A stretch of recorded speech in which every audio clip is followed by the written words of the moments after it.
I wanted to tell you guys how I learned to trust God with my finances. Um, I believe that everything that God gives to us is God's, something that I learned through the years. And a long time ago, when I owned a house and I was in a lot of financial situation, I honestly didn't know how I was going to pay my bills, feed my kid, get diapers.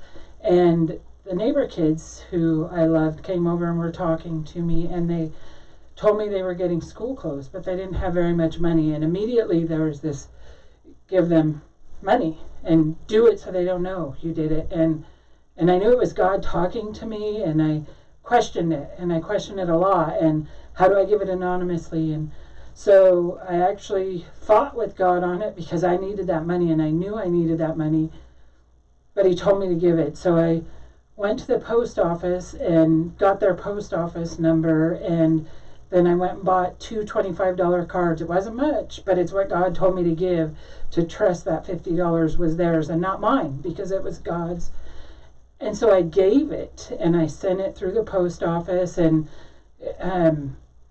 from that $50 investment in somebody else, because God told me to give that to him, God took care of the needs that I had at the house through other forms. He took care of the diapers, He took care of the food, and He also, the next 9 years of Matthew's life, I didn't have to buy one stitch of clothing.